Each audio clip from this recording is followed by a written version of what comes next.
Hi everyone, this will be my first YouTube video. All my videos will be wrestling based. I've been watching WWE since 2001, and just recently started watching TNA, so it'll probably be a bit of mix and match. But I was thinking of what could my first one be about, and I was thinking, who will the next big star be within WWE? Currently, hate him or love him, it's John Cena. I'm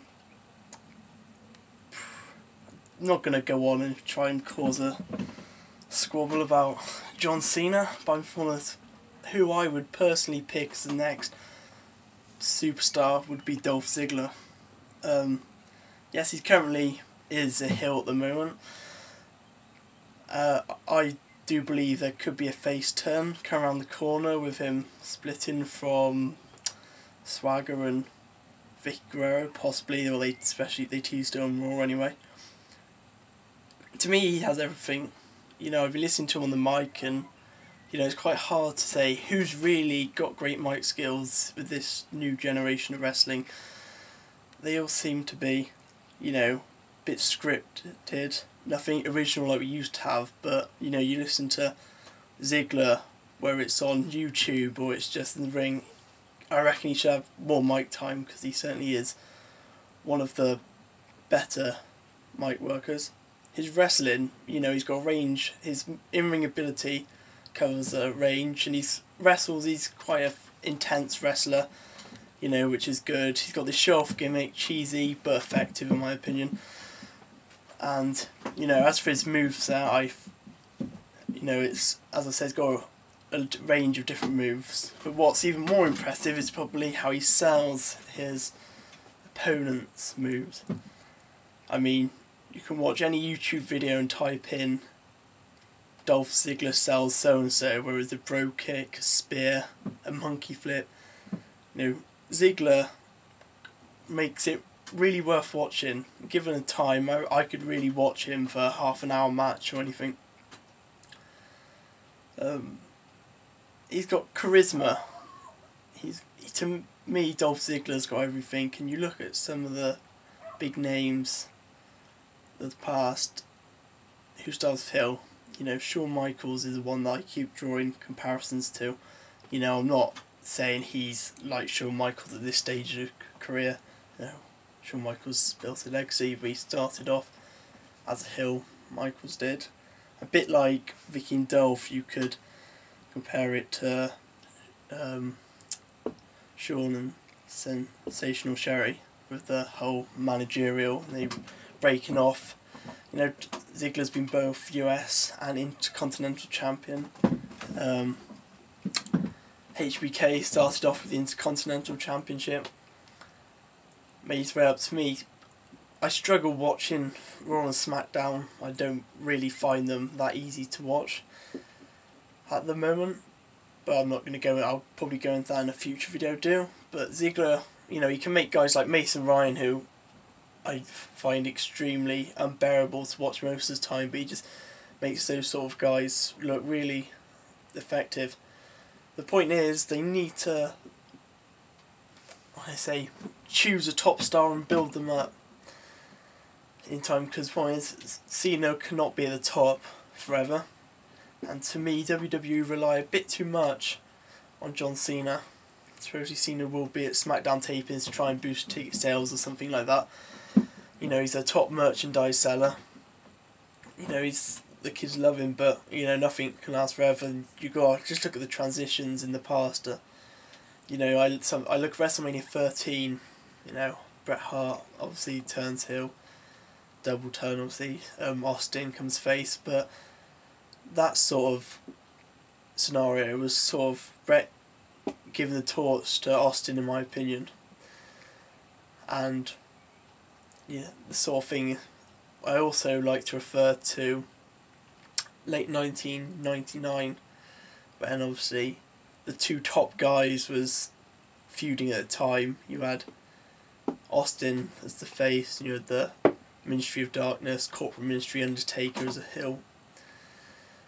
Taker suffers an injury, and at the end of the year, Austin would have to have time off after he was, had neck pains going back to SummerSlam '97, because he never took a break off as he thought it would disturb his push. About that time, WWE, well, it was WWF, had been grooming Triple H and The Rock and sort of been their secondary feud over the Intercontinental Championship.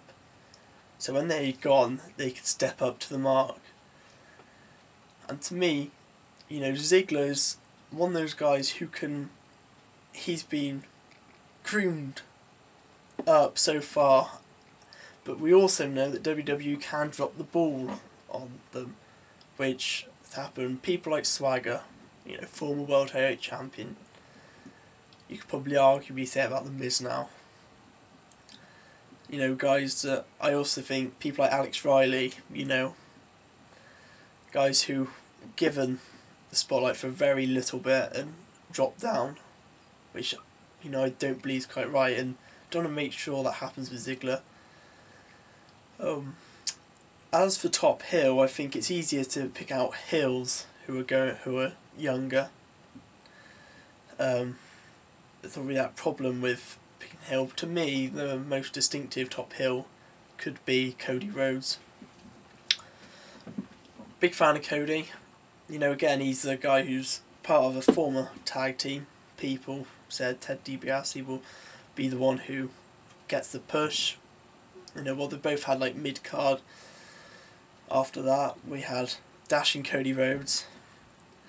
And then we had DiBiase had that $1 Million Championship, who's Maurice, and that fell flat.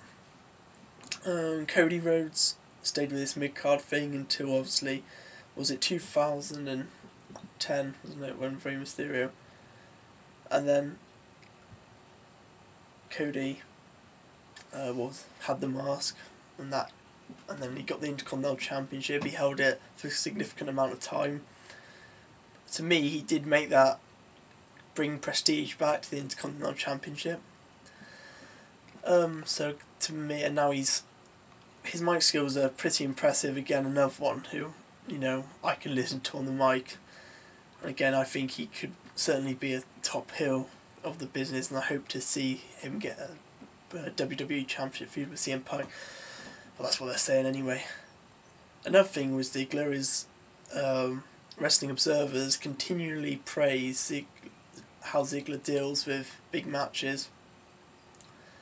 His Royal Rumble World Heavyweight Championship match in 2010 with Edge was praised. But he's even been praised for his work with Rey Mysterio back in 2008 for the Intercontinental Championship. He's been praised.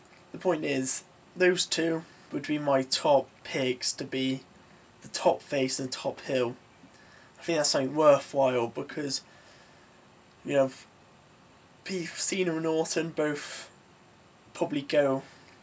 Obviously, I'm not saying they're going to go soon, but the problem is you need someone right there to just be able to step up. You don't build them up. You need people right behind. To me, you don't have anyone behind Cena or Orton to take it off them.